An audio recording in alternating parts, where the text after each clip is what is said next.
Permítame una inflexión a esta hora, un compartir, un cariñito, un halago, porque las cosas buenas también hay que decirlas y sobre todo hay que permitirse hablar y demostrar más si se trata de cariño. Desde hace unos cuantos años ya conozco a una persona en este trabajo, en este canal, en esta familia periodística como lo es el gran Henry. En este momento está trabajando como director. Lo conozco desde el minuto cero, desde el ingreso a esta casa, estudiando, trabajando en otras áreas, hasta que se sumó con nosotros en estudio. Hoy está de cumpleaños. Quiero decirle que es una enorme alegría que haga parte de este equipo, que siga en nuestra familia Telesur, que se merece todo lo bueno que le pasa y cómo va creciendo profesionalmente, porque es una belleza de persona. No me imagino su tope de crecimiento personal, pero es a esta altura del partido hablar también de una persona muy joven y que tiene todo un horizonte por delante y que es semillero, digamos, de la familia Telesur. Creo que es sumamente necesario, y con él nuestro cariño de todo el equipo y nuestro deseo que tenga una muy buena jornada. Así vamos a empezar, vamos a hablar de lo bonito de este pueblo venezolano que gira, crece, jala, como dicen aquí, para salir adelante en un entorno político adverso, con sanciones, con Estados Unidos y potencias imperiales acechándolas. Sale temprano, se para a las 3 de la mañana, mochila al hombro y sale justamente a trabajar y a producir. En Venezuela se da que el CNE, que es el máximo organismo electoral, está avanzando con un cronograma rumbo a las elecciones presidenciales. Mañana se va a hacer una auditoría en la cual está previsto que se elijan miembros de mesa. Allí van a participar partidos políticos y los técnicos de ese organismo. Por lo tanto, hablando hoy en nuestra agenda de temas de Venezuela, quiero preguntarles qué demuestra esto. Empecemos a abrir el ruedo, empecemos a ver de qué se trata. Normal desarrollo de los comicios es una de las opciones para que ustedes respondan. Demuestra transparencia, demuestra crecimiento de una democracia viva, latente, robustecida. O bien, también está como opción allí que contesten ninguna de las anteriores. Y me gustaría que en ese caso sumaran el por qué. Vamos a abrir el ruedo y empezar a debatir. Ya en redes sociales instalada desde hace algunos largos minutos nuestra pregunta. Cuando demos una vuelta por las corresponsalías, allí me están esperando mis compañeros. En Cuba las autoridades denominaron todo un suceso de pueblo la participación en los comicios electorales del domingo pasado, ya nos van a ampliar. En Estados Unidos este miércoles los estudiantes saldrán a las calles exigiendo una ley de control de armas, los estudiantes. En España, fíjense cómo desde Cataluña vamos a tener información. Los juzgados recibieron más de 166.000 denuncias por violencia de género en el año 2017. Esto habla de un aumento exponencial del 16,4% si comparamos con cifras del año 2016. En Siria siguen los avances de liberación de comunidades. Está trabajando el ejército sirio y hoy mismo hay muchísima información sobre el tema. No solo porque una agencia de noticias pone con su contenido editorial la información de cómo se va haciendo todo ese proceso, sino porque las redes sociales también van replicando informaciones. En Colombia nos preguntamos qué harán FARC ahora, o las FARC, con los curules que han ganado en la Cámara de Representantes y el Senado. Elecciones del domingo pasado, recuerden, son 10 espacios. Salvar la paz, luchar por la igualdad, exigir reforma política. Los 10 curules, ¿para qué servirán? Ninguna de las anteriores, también aquí es válido y siempre les pido que sumen cada vez que lo deseen la ampliación de información. Tienen más caracteres para decir, bueno, ninguna de las anteriores porque yo opino tal y tal cosa, ¿sí? Vénganse conmigo. Venezuela. Últimas noticias. Este martes abre el lapso para postulación regional, de lleno ya en un entorno de elecciones. Los aspirantes a ocupar un cargo de legislador regional en consejos legislativos van a tener que registrar su postulación este martes 13 y el miércoles 14 en la página web oficial del CNE. La idea es que todos puedan participar en los comicios del 20 de mayo, siguiendo las normas exigidas, los recaudos previos existentes. Cronograma dado a conocer por el ente rector, ya estamos diciendo, proceso electoral en marcha para presidente, legislativos, municipales. Está previsto que la presentación de esas postulaciones se hagan 15 y 16, mientras que el proceso de admisión o rechazo sería entre el 15 y el 18. Avanzo, me voy a otro portal. Ministerio de Comunicaciones, CNE convoca a organizaciones políticas a la auditoría de base de datos. Allí entonces el llamamiento, este es un medio de comunicación privado, van a ver cómo las organizaciones políticas van entrando también de ruedo a este 20M, acudirán miércoles 14 al CNE a hacer esta auditoría. Avanzo con el otro portal, vamos a prepararnos. Todo se prepara también, software, procesos normales y que aquí se hacen de manera ya habitual, les diría, este desarrollo de comicios y este cronograma que plantea el CNE. BTV, Movimiento Socialismo solicitará a Naciones Unidas que acompañen comicios del 20 de mayo. Hay una delegación del Movimiento al Socialismo, más partido político de oposición, que se va a reunir este 13 de marzo con el secretario general de la Organización de Naciones Unidas, Antonio Guterres, buscando conversar esta solicitud de acompañar comicios del 20 de mayo. Han dicho, al encuentro lo vemos muy positivo, ojalá tenga disposición y tiempo Naciones Unidas de hacer este acompañamiento internacional. Por su parte, el candidato opositor a la presidencia, Henry Falcón, también pidió a la ONU el 9 de marzo pronunciarse sobre este pedido hecho por el CNE de acompañar los comicios. Cuidado con Henry Falcón. Sigo adelante, Ciudad Caracas. Presidente Maduro, tenemos que valorar el sistema electoral de Venezuela. Venezuela está en el siglo XXI del sistema electoral y de las garantías, dijo. Uno ve el sistema electoral de Colombia y da vergüenza el grito generalizado de ayer. Estaba hablando en la jornada de ayer de lo que pasó el domingo en Colombia, donde los ciudadanos votaron con fotocopias. Todos los candidatos de derecha, sigo con las palabras de Maduro, centro e izquierda gritaron fraude. Estaba aludiendo a la situación en Colombia. Se preguntó Maduro, ¿se imaginan ustedes que en Venezuela los registradores públicos organizaran unas elecciones? Colombia está en el siglo, en este caso, XIV, porque a la oligarquía colombiana le conviene un sistema medieval para hacer trampa e imponer sus candidatos.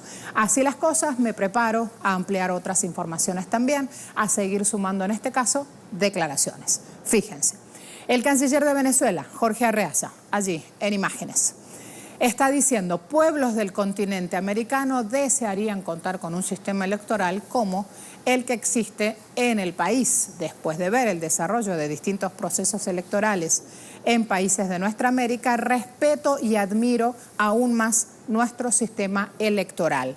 Hay que tener moral para criticar a Venezuela en temas electorales. Quisieran esos pueblos contar con un CNE como el nuestro. Allí la declaración. Me voy ahora con Diosdado Cabello. También ha hecho una declaración el primer vicepresidente del Partido Socialista Unido de Venezuela. Cuestionó la doble moral de las autoridades colombianas a la hora de manejar estos procesos electorales luego de las denuncias de fraude por esta falta de tarjetones en 4 ciudades: Medellín, Bucaramanga, Cali y Bogotá. Pausa rápida, ya está nuestro invitado en estudio, ya vamos a seguir ampliando sobre estos temas, vamos a ir sumando informaciones y a la vuelta nuestra agenda abierta va a conocer más de este proceso electoral en Venezuela y va a decirle de esta sana costumbre de votar en este país. El doctor Fernando Rivero nos acompaña. Qué presentación, filósofo, abogado, a la cara con que me espera. ¿Suelen tratarte de doctor? No, no. ¿No? No. ¿No es lo común? Prefiero que no lo hagan. ¿Por qué? ¿Marca distancia? Sí, creo que sí. Además, Ajá. No soy doctor, soy abogado. Hay una diferencia. Doctor en leyes, claro. En Argentina los abogados, doctores. Ok. No, acá en Venezuela un abogado es un abogado, un doctor es un doctor. Ajá, un doctor es un médico. Exacto. Se entiende. O un doctor tiene, se entiende también, estudios de 4º nivel, en este caso un doctorado.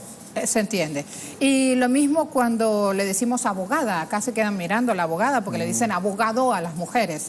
Miren qué manera de romper el hielo. Así se habla en Venezuela, así se entra en tema y así también en la calle se debate política, Fernando. Desde luego que sí. ¿O no? Todo nuestro pueblo debate política. Es toda una forma completamente distinta de manejarse y eso es algo que yo siempre cuento, resalto, muestro al mundo porque todos hablamos español pero todos hablamos distinto y es válido, completamente válido.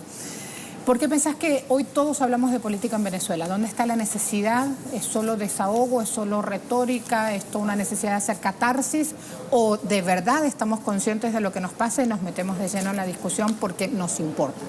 Sí, en Venezuela desde el año 1999, desde la llegada del presidente Chávez, hemos tenido pues un proceso de participación inédito en nuestra historia, una profundización de la democracia, un intercambio permanente de ideas que ha politizado a nuestro pueblo. Nuestro pueblo está cultivado en el quehacer político, nuestro pueblo cuenta con organizaciones variadas del poder popular, y todo esto redunda, por supuesto, en una gran madurez, en una comprensión de los asuntos nacionales y, por supuesto, también de los asuntos internacionales.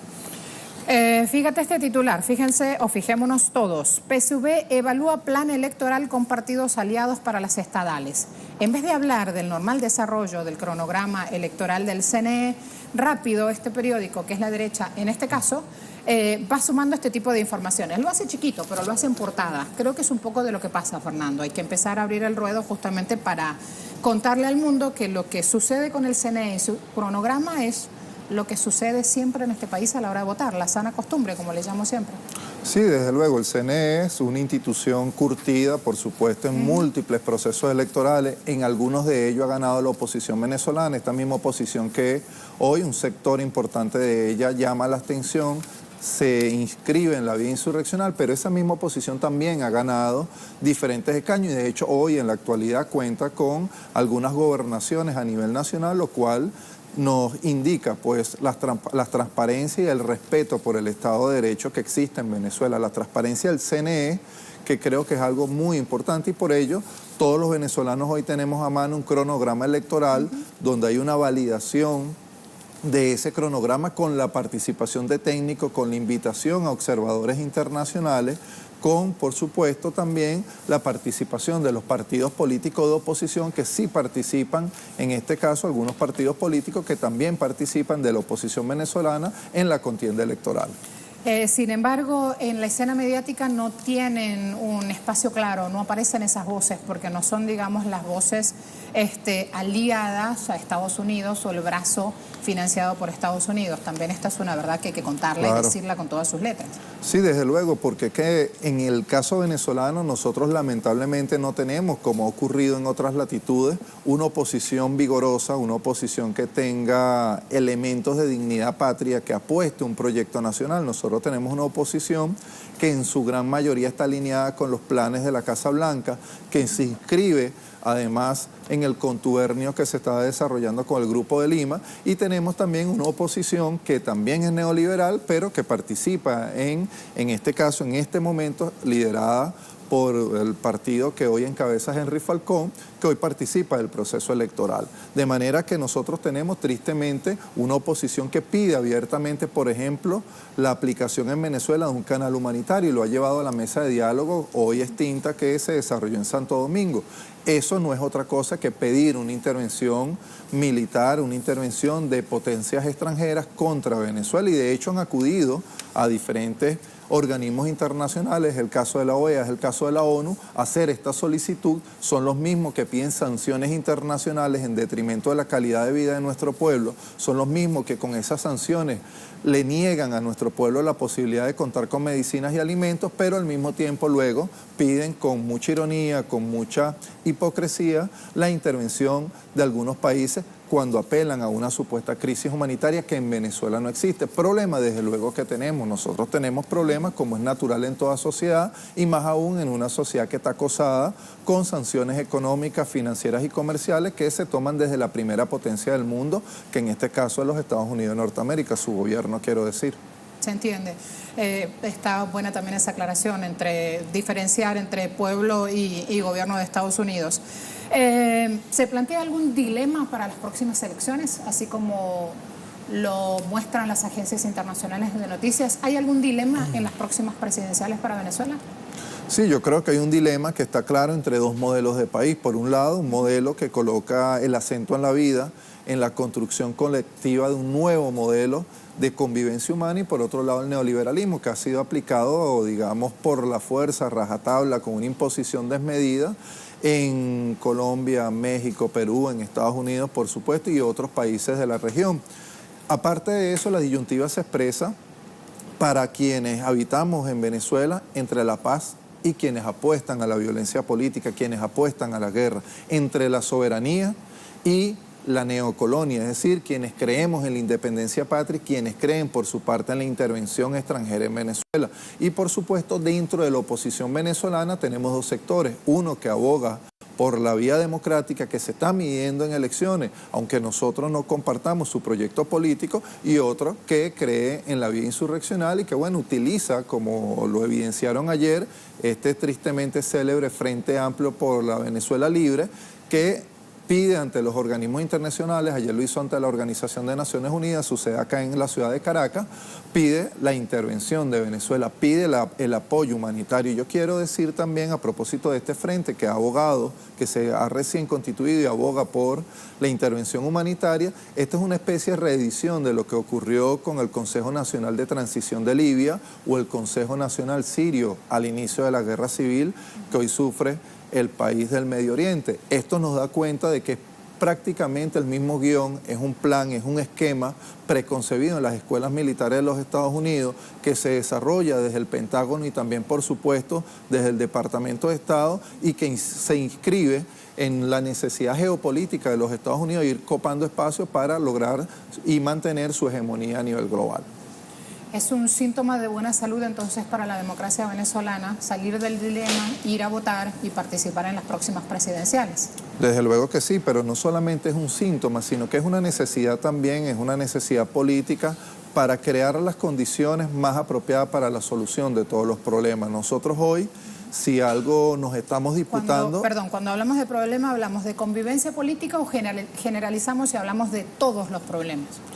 Hablamos de todos los problemas, pero creemos que la piedra angular de la solución de los múltiples problemas que vive Venezuela tiene que, o pasa mejor dicho, por la convivencia política. Un país sumergido en la violencia, en el caos, lamentablemente no podrá cometer una labor de patria orientada a salvaguardar los grandes intereses nacionales ni tampoco los sagrados intereses de nuestro pueblo. De manera que la estabilidad política juega un papel importante. Por ello, nosotros hoy, un elemento clave de cara al análisis de por qué, por ejemplo, algunas empresas de comunicación privada niegan la transparencia de este proceso electoral es porque no estamos disputando la legitimidad. En otras palabras, ellos tratan de boicotear el proceso, de cuestionar su legitimidad para evitar el reconocimiento internacional de un gobierno que va a salir electo de este proceso electoral y que nosotros creemos pues va a refrendar el camino por el cual ya ha optado nuestro pueblo en estas últimas 2 décadas. De forma que en este momento, cuando nosotros observamos lo que ha desarrollado el CNE, ellos lo pasan por debajo de la mesa porque es conveniente, porque así fue diseñado en la gran campaña comunicacional que se desata contra Venezuela. Pero, por ejemplo, no se destaca que en enero pasado fue publicada por la BBC de Londres una agencia que no guarda relación alguna, una agencia noticiosa que no guarda relación alguna con el gobierno bolivariano, algunas encuestas. Y entre los datos que nos daba ese estudio de opinión decía 65.7 de los venezolanos rechaza a la Mesa de la Unidad Democrática. Esa es la razón fundamental, ese dato que no aparece reflejado en los portales de información, en la prensa, en los medios de comunicación privados, nacionales e internacionales. Ese es el dato que explica por qué un sector importante de la oposición venezolana se niega a participar, por qué cuestiona al árbitro electoral y por lo tanto la legitimidad de este proceso. Está buenísimo que traigas ese dato y que sea de la BBC, porque de este lado del mundo manejamos siempre con bastante frecuencia, porque trabaja la encuestadora con bastante frecuencia, me refiero a Interlaces, manejamos otros datos, pero cuando se menciona Interlaces le dan mayor sesgo directamente diciendo no, Oscar Schemmel, trabaja para el gobierno, esa encuesta no sirve. Quiero ver qué dicen sobre la encuesta de BBC, directamente ha aparecido silenciada, no ha tenido mayor trascendencia, porque no podían bajarla a ese nivel, a ese peldaño mediático como sí lo hacen con Interlaces. Encuestador Interlaces, rapidito, sumo. Trabajo estadístico realizado entre 15 y 28 de febrero. Estamos, martes 13, no te cases ni te embarques. Voy a Interlaces del 15 al 28, 51% de los venezolanos dijo estar dispuesto a votar por Maduro, 39% por un candidato de la oposición. Por Henry Falcón votaría el 11%. Tienen allí ese pulso, ¿no? 51 por Nicolás, 11 por Henry. Hay otro candidato también, ya lo menciono de paso que estoy, Javier Bertucci, pastor de una iglesia cristiana, que votaría un 2% de estas de este universo de encuestados votaría por este hombre. 58% de los venezolanos dijo que va a ir a votar en las presidenciales, otro buen síntoma. 17% no lo hará, 13% aún no tiene claro si va o no.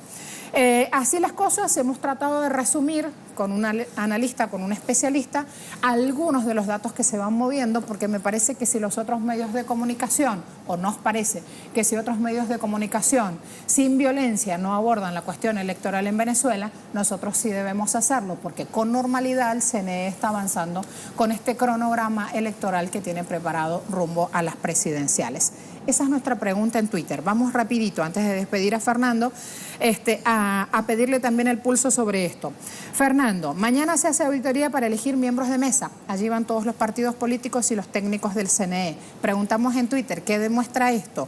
Respuestas, 26% normal desarrollo, 27% transparencia, 10% democracia viva, activa, 37% ninguna de las anteriores, 126 votos. ¿Qué pensás para cerrar ya? ¿Qué demuestra esto? Bueno, creo que en principio la verticalidad ética y el apego irrestricto del CNE al Estado de Derecho, creo que da cuenta de la legitimidad que tiene este proceso, creo que da cuenta de la participación plural de la sociedad venezolana en esta contienda electoral y creo al mismo tiempo que es una gran convocatoria a toda la colectividad venezolana que participe del proceso electoral de mayo venidero. Creo que esto tiene que ser visto por la comunidad internacional como un síntoma importantísimo de lo vigoroso de la democracia venezolana. Nosotros estamos acostumbrados a dirimir las controversias en el plano democrático a través del voto, a través del libre intercambio de ideas y no queremos intervención extranjera. Nosotros creemos que la solución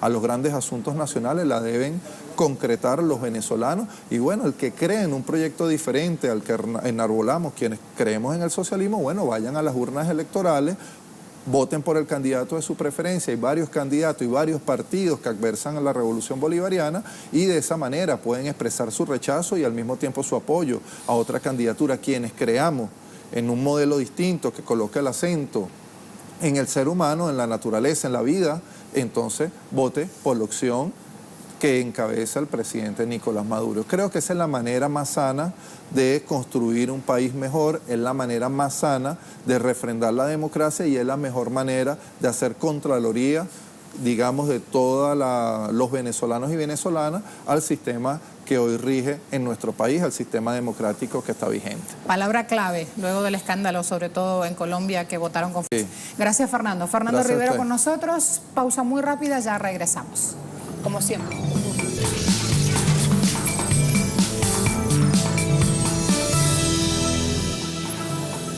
También se vivieron el domingo elecciones en Cuba. Vamos a ver cómo se dio este suceso de pueblo. Así ha sido catalogado ese hecho por las autoridades. Adelante, compañera. Hola, muy buenos días. Un gusto en saludarte. Efectivamente, un suceso de pueblo así han sido como calificaron las autoridades electorales estos comicios del domingo acá en Cuba. Alina Balseiro, la presidenta de la Comisión Electoral Nacional, informaba a los medios de comunicación nacionales y extranjeros de acá de Cuba algunas de las cifras preliminares que se obtuvieron de estas elecciones. Por ejemplo, ella decía que el 82.90% de los más de 8 millones de cubanos convocados a las urnas este domingo ejercieron su derecho al voto y que solo 5.6% de las boletas resultaron nulas o quedaron en blanco. Por otra parte, también quedaron electos los 605 diputados a la Asamblea Nacional del Poder Popular y los 1.265 delegados a las asambleas provinciales del Poder Popular. Las autoridades electorales tienen además 72 horas extra para pronunciarse y hacer públicos los resultados finales de estas elecciones generales 2017-2018 en Cuba. Gracias, Laura. Además, voy a sumar desde Estados Unidos información con Francesca. Está previsto, iba a decir para hoy, pero hoy es martes, para mañana miércoles, una salida a las calles, una protesta de estudiantes. ¿Por qué, Francesca? Amplíanos, por favor. Muy buenos días. Estudiantes de más de 2.500 escuelas de todo el país harán un alto a sus clases este 14 de marzo para participar en una protesta exigiendo mayores restricciones al acceso a las armas, como por ejemplo la prohibición de armas de asalto, como el AR-15, el rifle utilizado por el joven Nicolás Cruz en la masacre de la escuela de Parkland. Y es que ya se cumple casi un mes desde esta matanza y los jóvenes que participarán en la protesta de este miércoles van a hacer 17 minutos de silencio en homenaje a las 17 víctimas mortales de esta masacre en Florida. Finalmente, comentarles que hay centros educativos de estados donde se apoya mayoritariamente al libre acceso a las armas, como en el estado de Texas, que están amenazando a los estudiantes con suspenderlos si es que participan en esta protesta del miércoles. Gracias, Francesca. Hisham Wanous, activo en Twitter y también con nosotros ampliándonos sobre los hechos en Siria. Adelante, por favor. Hola colegas, saludos amables televidentes. En el marco de la ofensiva antiterrorista que desarrolla el ejército árabe sirio en la región de Ghouta oriental al este de Damasco, ha logrado importantes avances en la liberación de varias localidades que estaban bajo control de las bandas extremistas del Frente al-Nusra y de otras agrupaciones armadas. También ha logrado evacuar a 52 civiles, de ellos 26 niños de la localidad de Mesraba, recién liberada de los terroristas, y actualmente estos evacuados se reciben toda asistencia necesaria, incluida la médica, en un centro de acogida temporal en el campamento de Al-Wafidin en las cercanías de Ghouta oriental. Estos evacuados también denuncian la manipulación mediática ejercida respecto a la situación humanitaria en Ghouta oriental por parte de los países occidentales que acusan al ejército árabe sirio de causar la muerte de civiles indefensos. Ellos afirman que siempre han sido víctimas de los grupos terroristas que los utilizaban como escudos humanos y también le impedían recibir ayuda humanitaria. En paralelo también, en el marco de esta ofensiva, el ejército árabe sirio ha anunciado el hallazgo de un taller para la fabricación de armas químicas improvisadas que los terroristas planeaban utilizar en una provocación química para luego culpar al ejército árabe sirio de la misma y atraer la intervención extranjera. El taller fue encontrado en la localidad de Aftriz, recién también liberada de los terroristas, en tiempo que salieron manifestaciones populares en diferentes localidades de Ghouta oriental, sobre todo en Kafr Batna, donde miles de personas izaron la bandera nacional de Siria y corrieron consignas en contra de la presencia armada en sus localidades y exigiendo la entrada del ejército árabe sirio para que tome el control de estas localidades y dando la bienvenida a la ofensiva que desarrolla el ejército árabe sirio y sus aliados contra los terroristas. Gracias, Hisham. Voy de inmediato a Barcelona. Joan Ortiz tiene una información vital para conocer a esta hora, referida sobre todo a las mujeres. Vamos, Joan, adelante, por favor.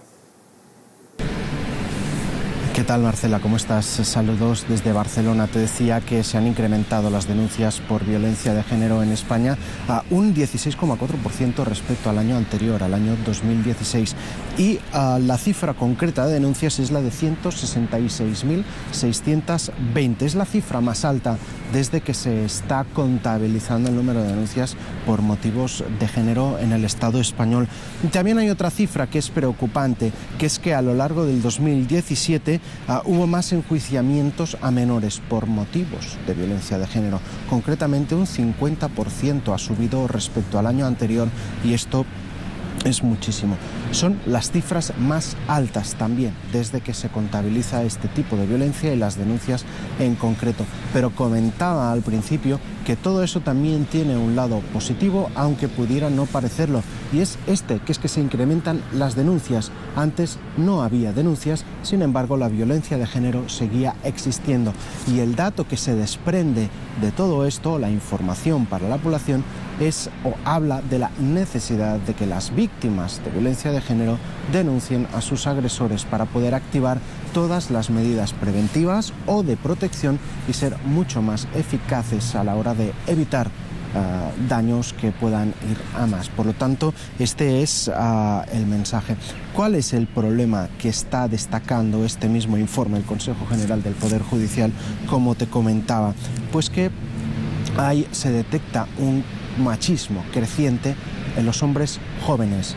Eso es algo que se ve en las escuelas, que se ve en las aulas, que es preocupante y que habla también de los micromachismos, de aquellas pequeñas muestras, por decirlo de alguna forma, que suceden a diario pero que delatan que ahí detrás de esos comportamientos, de esos comentarios, de determinadas actitudes, lo que hay es eso, es una violencia de género.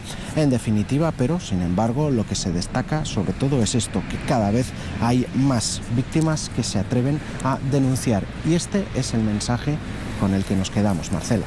Claro que sí. Gracias, Joan. Rapidito, sigan acompañándome. Vamos a ampliar otros temas en Agenda Abierta.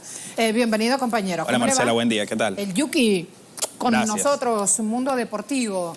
Hay un montón para comentar, sí, pero sí. Largo así, cortito con esta, que esto está bonito. Pregunto esto y después vemos juntos la tele y los deportes, que es algo que me encanta y me lo gozo. Sin duda alguna. Hoy será el juego Venezuela-Chile, sub-17. Sí, se suspendió ayer, Marcela. El partido iba a ser ayer, se iba a disputar el día de ayer. En la jornada se tuvo que suspender debido a la intoxicación de algunas muchachas de otras selecciones. Y bueno, lamentablemente, ahí no cayó la selección venezolana y lamentablemente tuvo que suspenderse la jornada para el día de hoy. Buenísimo. Encabezan el grupo B. Están invictas. Sí. Con ese partido.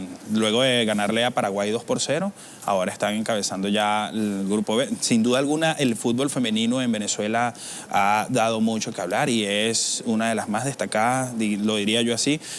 Ha sobresalido mucho más que, de hecho, el fútbol masculino. Quizás es una atrevida declaración, pero yo lo veo de esa manera, Marcela. Atrevido.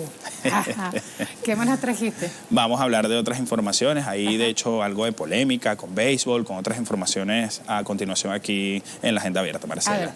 Vamos a hablar precisamente, comenzamos con Cuba, que continúa con su preparación de cara a los Juegos Centroamericanos y del Caribe de Barranquilla 2018. Allí, Leonardo Goire, jefe de la Comisión Técnica de la Federación Nacional, anunció que el equipo de béisbol competirá en la serie especial. En declaraciones al diario Trabajadores, Goire precisó que la justamente estarán participando 75 piloteros divididos en 3 conjuntos denominados occidentales, centrales y orientales, y que jugarán desde este 22 de marzo al 3 de junio. De acuerdo al directivo, se buscará lograr el mejor nivel para estos jugadores. Los Juegos Centroamericanos, recordamos, van a estarse disputando del 13 de julio al 3 de agosto en Barranquilla. Y fíjense bien, los puertorriqueños Carlos Correa y Carlos Beltrán no asistieron a la recepción que preparó la Casa Blanca, el equipo Astros de Houston, vigentes campeones de la Serie Mundial del Béisbol de las Grandes Ligas. Correa, quien se impuso como novato del año en la Gran Carpa, fue la ausencia que más se notó en esta visita al Palacio del Gobierno norteamericano, y la divisa aseguró que se ausentaba por supuestos compromisos familiares. Por su parte, el otro ausente, Carlos Beltrán, sí fue claro y lo dijo, lo reconoció su malestar con el gobierno estadounidense por la forma como han manejado hasta el momento la recuperación de Puerto Rico luego del devastador paso del huracán María en septiembre del año pasado. Y en otras informaciones, Elvis Sánchez, presidente de la Federación Venezolana de Boxeo, aseguró que el bloqueo económico incidió en que la selección de su país esté ausente del torneo clasificatorio a los Juegos Centroamericanos y del Caribe de Barranquilla 2018. Para Sánchez, el feroz bloqueo económico afecta a la República Bolivariana de Venezuela en todas las áreas y el deporte no se escapa de esta realidad. Asimismo, señaló que hay personas que se autoproclaman como representantes de boxeo para generar matrices negativas a través de las redes sociales, buscando dañar la imagen de un gobierno nacional que trabaja en pro de la juventud, en sus atletas, entrenadores y el pueblo en general, como lo indica la vigente ley del deporte. El máximo dirigente del boxeo venezolano detalló que los atletas viajarán a Cuba a finales de marzo a una base de preparación y continuarán su participación con los caciques de Venezuela en la Serie Mundial del Boxeo. Y en materia de fútbol, el presidente de la FIFA, Gianni Infantino, llegó este lunes a Lima para encabezar el próximo martes una cumbre ejecutiva en esa entidad que revisará las competiciones femeninas y juveniles, el sistema de traspasos y el calendario de partidos internacionales. Infantino fue recibido por el presidente de la Federación Peruana de Fútbol, Edwin Oviedo, y el exjugador Teófilo Cubillas. A esta reunión están citados representantes de la CONCACAF y la CONMEBOL, además del balompié español. Se prevé que se discuta también la posibilidad de reducir a un año la espera para el Mundial Sub-17 y Sub-20 e incrementar a 48 el número de selecciones participantes. Esta es la primera visita en 13 años de un presidente de la FIFA al Perú. Y el estratega español Pep Guardiola desafió una vez más a la Federación Inglesa al lucir un lazo amarillo en apoyo a los presos en Cataluña. El entrenador, que había sido multado la semana pasada con 20.000 libras por exhibir el mismo lazo, ha vuelto a hacerlo, el mismo símbolo en el banquillo de su equipo este lunes en el choque correspondiente a la 30ª jornada de la Liga Premier ante el Stoke City. Guardiola dejó una vez más visible el lazo, el cual expresa claramente su postura en este caso, y luego de que se le abriera un expediente el pasado 23 de febrero y tras haber sido multado hace 3 días, ahora se arriesga a una posible sanción mucho mayor a la anterior. ¿Qué tal, material Marcela? tan rico trajiste? Bastante. Guardiola insistiendo con su lazo amarillo. Este hombre de la FIFA que le ha dado esa camiseta a Kuczynski en el peor momento. Kuczynski está señalado, tiene una moción de vacancia encima. De un rato para el otro lo sacan de la silla presidencial. Okay. Y va justo este muchacho y le da la camiseta diciendo Kuczynski atrás. Ahí está su postura. Ajá. Tremendo. Y además hablabas de quienes ponen, estoy cambiando el texto, pero esa es la idea, de quienes ponen palos en la rueda a los muchachos jóvenes que están triunfando, que les va bien, sí, que no les impiden surgir. Bueno, justo, enganchamos acá. Trump despreció a José Altuve. Ajá. Un titular chiquito, así cortito, pero vale la pena mencionarlo porque también está hoy de hecho, generando noticia deportiva. Sí, la postura de muchos peloteros ha sido sin duda alguna visible en esa visita a la Casa Blanca. Bueno, fue José Altuve con el equipo Astros de Houston, pero ahí veíamos la gráfica precisamente, Marcela, en la que el venezolano tiene cara de pocos amigos justamente detrás de Trump allí. La cara es un poema, sí, pero además dice acá, estoy leyendo la bajadita así rápido de la información, Trump no le dio la mano al Altuve, aunque luego remendó el capote, no es la primera vez que incurre en esos ponches. Si pueden cerrarlo, está pequeñito, sí, pero ahí va. Claro que sí. Se parece a la cara de Correa cuando otro presidente le dio la mano así a un presidente, caramba. ¿Te acordás? Histórico. Nada. Este tipo de imágenes, de por sí sola, la lectura, la expresión facial, corporal, da toda una lectura de los hechos, compañeros. Es así, Marcela. Gracias. Joyitas nos trajiste. Vale. Hasta la próxima. Te veo a las 8 de la mañana. En pantalla de Telesur. Los espero a todos aquí. ¿Sí?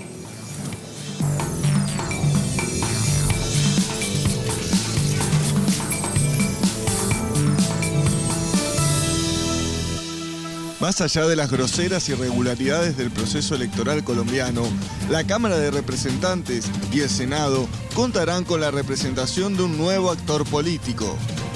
10 curules serán ocupados por el partido Fuerza Alternativa Revolucionaria del Común, FARC, consagrando así su participación política, parte del acuerdo de paz firmado con el gobierno en La Habana. Los representantes de esta fuerza se sumarán así al avance de los partidos de izquierda registrados en los comicios del domingo.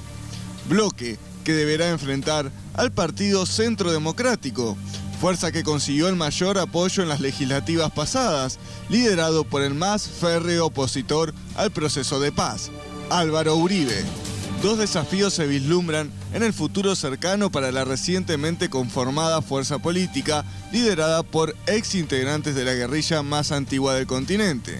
El más inmediato, evitar que el uribismo llegue a la presidencia y a más largo plazo, integrarse a un bloque de oposición que consolide una alternativa de izquierda en el Congreso del país.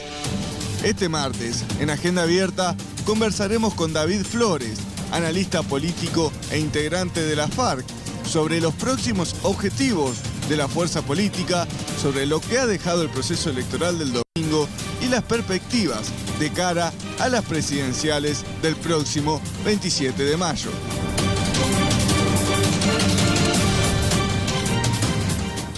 Vamos a ver el tiempo. Portal. En su debut, FARC obtuvo poco más de 85.000 votos, más que los votos obtenidos, que como previeron las encuestas fueron pocos, 85.134, con el 98,82% de las mesas contadas en Senado y Cámara. FARC celebró este domingo que los miembros del partido pudieran ejercer su derecho a votar por primera vez en sus vidas, como es el caso de Pablo Catatumbo, tras muchos años de no hacerlo, como es el caso de Iván Márquez, luego de 30 años. Allí empezamos ya a desmenuzar las informaciones.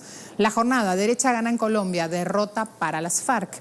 Aunque una vez más la abstención superó el 50%, las primeras legislativas que se hicieron con las FARC sin armas dejaron el terreno listo para la disputa para sustituir al presidente Santos. Y se ratificó que la izquierda, dice este medio de comunicación, tras la victoria en la consulta interpartidista de Gustavo Petro, tiene por primera vez posibilidades reales de poder. Lo está diciendo este medio de comunicación. Perfiles de quienes van a representar justamente a la fuerza política generada a partir de los diálogos de paz. Me voy para acá. A ver, Luciano Marín Arango, conocido bajo o durante el conflicto con el nombre de Iván Márquez, señalado como ex guerrillero mejor preparado ideológicamente en el nuevo partido. Ahí lo tienen, nacido en el 55, maestro de escuela hasta que entró en la guerrilla, estudió Derecho también, líder de la juventud, es un hombre que en cuanto a su filiación política había trabajado en la Juventud Comunista Colombiana, hizo, como ven, estudios de Derecho en la Unión Soviética, representante a la Cámara por la Unión Patriótica, elegido como delegado por 880 votos. Allí van teniendo así de manera rápida algunas de las claves. Sigo con Pablo Catatumbo.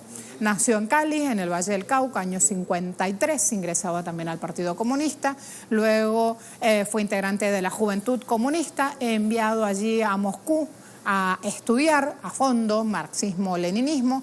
2008 era incluido entre los miembros del secretariado de la FARC, EP, y llegó a ser jefe máximo del bloque occidental durante los diálogos de paz que se hicieron en La Habana. Se sentó junto a Óscar Naranjo para pactar el desmantelamiento del paramilitarismo y las garantías para que los ex guerrilleros puedan hacer política sin miedo a ser exterminados. Votos, 866 obtuvo, segunda votación más importante de los delegados después de Iván Márquez. Avanzo con otras personas. Victoria Palmera, ya en la vida civil, Judith Simanca Herrera, una de las mujeres más visibles en la guerra y en la paz al interior de la FARC. Sandino, como ven, también hizo parte de la Juventud Comunista Colombiana. En el año 2002 se sumaba a las filas de FARC-EP, integró la subcomisión de género en los diálogos de paz, vocera de las mujeres al interior de la guerrilla, electa con 797 votos. Se fijan qué poquita diferencia tienen un candidato y otro, digamos, cuando participaron justamente en este proceso. Bueno, vamos a pasar ahora a algunos de los elegidos por la Fuerza Alternativa Revolucionaria del Común para conformar la Cámara de Representantes de Colombia. A la cabeza de la lista, este hombre, Jesús Santrich. Allí lo tienen, haciendo parte, encabezó la lista de la FARC a la Cámara de Representantes, integró durante el conflicto del Estado Mayor Central también de la guerrilla, ideólogo de una emisora que se llama La Voz de la Resistencia, una cadena clandestina en ese momento de la insurgencia, que se fundó en la 8ª conferencia del año 93. Tercer integrante con más votos, obtuvo en este caso 835.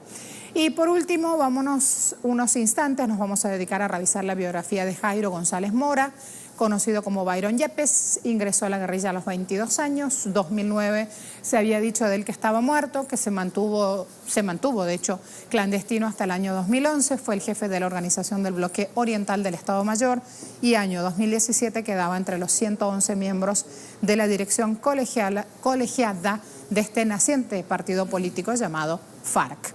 Así las cosas, me voy a ver cómo va a quedar conformado el Senado. También es importante quedarnos en ese punto para ampliar un poquito más. Principal ganador en el Senado, hay que decir, las filas de Uribe, el Centro Democrático obtuvo 19 curules, Cambio Radical y el Partido Liberal van a van a acompañar su postura derechista y entre ambos obtuvieron 30 escaños. El centro, si se puede decir centro, representado por el partido del actual presidente Juan Manuel Santos, fue el gran perdedor, ganaba solo 14 lugares. La izquierda tuvo un gran crecimiento importante, el Partido Verde duplicó el número de representantes electos, llegó a 10 escaños, el Polo Democrático Alternativo consiguió 5 y el partido del candidato presidencial progresista Gustavo Petro obtuvo 4.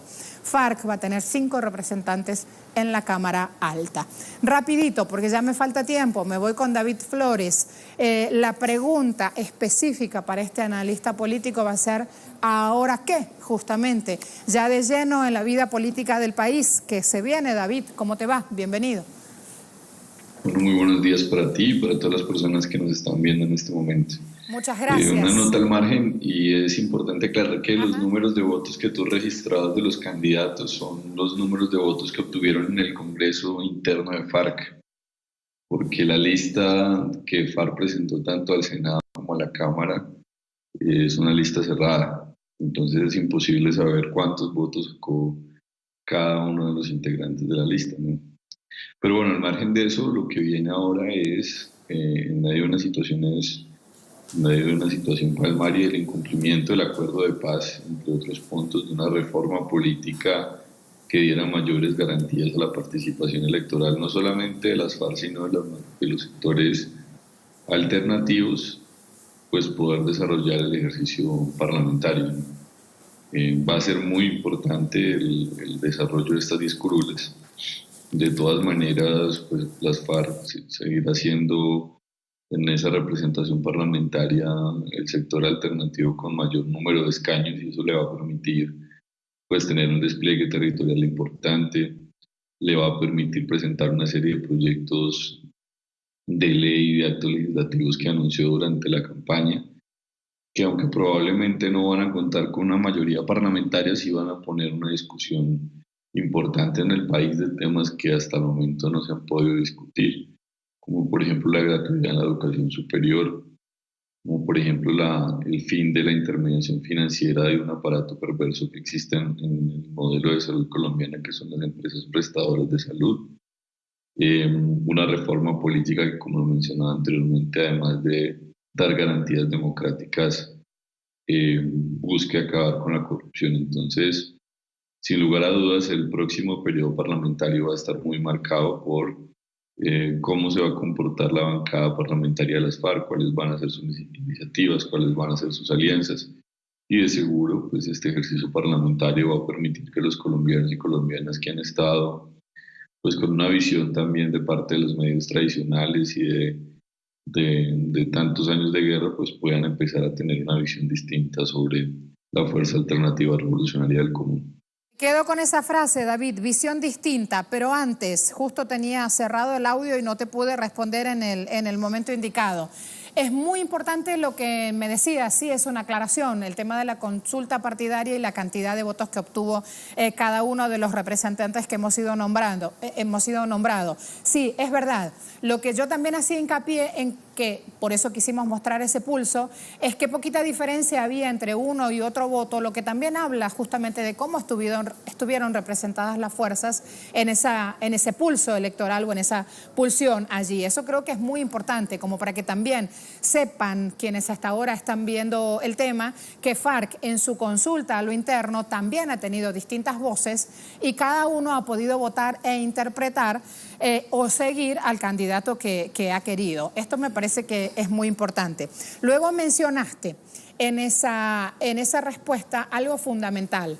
Decías, queremos buscar garantías, y creo que esto es vital justamente para lo que se les viene en la tarea parlamentaria en sí, ¿o no, David?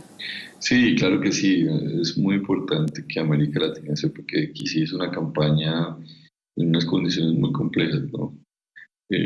Continúa el asesinato de líderes sociales y de integrantes de la propia Fuerza Alternativa Revolucionaria del Común. En medio de elecciones fueron asesinados varios integrantes de la FARC, familiares. En segundo lugar, la financiación estatal llegó el día que se cerraban públicamente las campañas. Pero además de eso, fuimos el único partido que no pudo obtener ni un solo peso de financiación privada. Además de eso, hubo una serie de actos de sabotaje contra la campaña de nuestro candidato presidencial, actos de sabotaje claramente organizados por integrantes del Centro Democrático y del Partido Conservador, que no recibieron realmente repudio por parte de las autoridades de forma contundente y que no han sido investigados por la Fiscalía General de la Nación porque fueron hechos evidentemente pues que rayan en el Código Penal. Y pues solo para mostrar un poco la caricatura del sistema electoral colombiano, en las consultas interpartidistas presidenciales, tanto la de la derecha como en los sectores de izquierda, se acabaron los tarjetones, las papeletas, y el registrador nacional tuvo que autorizar que la gente fotocopiara. Pues imagínate esto, o sea, lo que genera pues evidentemente unas enormes posibilidades de fraude, falta de garantías. Es decir, aquí estamos ante un sistema absolutamente precario, arcaico, que facilita el fraude cimentado sobre la base del clientelismo.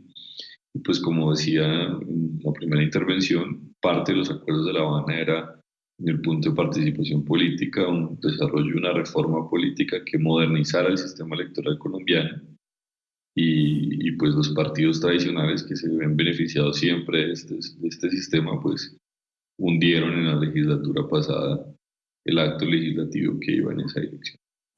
David, muchas gracias. Sabíamos que el camino no iba a ser precisamente de rosas sin espinas, así que allí están en el ruedo. Hasta aquí el análisis. En Twitter hemos preguntado justamente qué harán las FARC con los curules que obtuvieron en la Cámara de Representantes y el Senado. 13% de quienes respondieron dicen salvar la paz, 27% luchar por la igualdad, 36% exigir reforma política y 24% dicen ninguna de las anteriores. Hay votos, hay participación, 101 votos hasta ahora y tienen la posibilidad de interactuar a lo largo de todo este día respondiendo a la pregunta. David Flores aún en imágenes con nosotros. Hasta luego, muchas gracias. Hasta aquí nuestro programa de hoy, nos quedamos cortitos de tiempo. Me espera la bella Daniela, una canción de Víctor Heredia, preciosa, que lleva tu nombre, Dani. ¿Así? Sí, así es. Y la historia detrás de la canción es aún más emocionante. Estoy segura que te va a gustar. Googleen, busquemos entre todos, aprendamos. Víctor Heredia, como Víctor yo, Heredia, pero como Víctor. tú, no se me olvida. No es familiar ni nada. Es una persona que admiro profundamente, un artista que admiro profundamente, latinoamericano él. Mi Dani, adelante con las noticias desde el sur. Muchas gracias. Hasta aquí la agenda. Hasta luego. Muchas gracias. Comencemos nosotros con titulares.